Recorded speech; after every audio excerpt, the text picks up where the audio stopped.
contrôle des soldes tarifaires de Sibelga, Brugel a constaté l'existence de soldes régulatoires importants.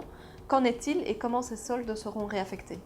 Nous analysons chaque année les écarts entre les coûts et les volumes prévisionnels et les coûts et les volumes réels.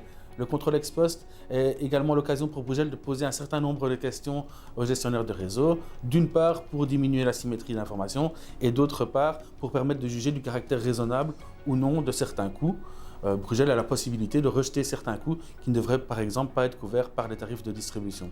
Alors ces soldes tarifaires cumulés représentent une manne financière relativement importante qui permet de lisser les tarifs dans le temps et financer des projets spécifiques. À l'avenir, on peut penser à des projets d'autoconsommation collective ou en lien avec la transition énergétique. L'année 2018 était une année charnière pour la finalisation des méthodologies tarifaires 2020-2024. Quels sont les principaux changements? Effectivement, les méthodologies constituent une étape clé dans le processus de régulation. En novembre 2018, nous avons finalisé les projets de méthodologie tarifaire qui contiennent effectivement certains changements importants par rapport au cadre actuel. Au niveau du gestionnaire de réseau, on peut citer notamment la mise en place d'un facteur d'efficience sur certains coûts, une plus grande responsabilisation au niveau des coûts à caractère informatique et la possibilité d'obtenir un bonus sur base d'indicateurs de performance. Nous avons également réfléchi à adapter la structure tarifaire actuelle qui impacte les différents consommateurs en respectant trois principes. Le premier principe, c'est simplifier les grilles tarifaires actuelles. Deuxièmement, c'est supprimer les tarifs historiques qui n'ont plus lieu d'être. Et troisièmement, c'est d'inciter le consommateur à utiliser mieux le réseau.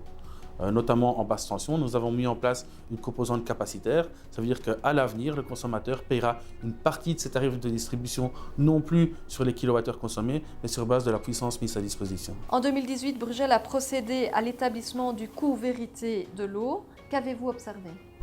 Alors, le coût vérité est calculé pour la troisième fois en région bruxelloise, mais la première fois par Brugel.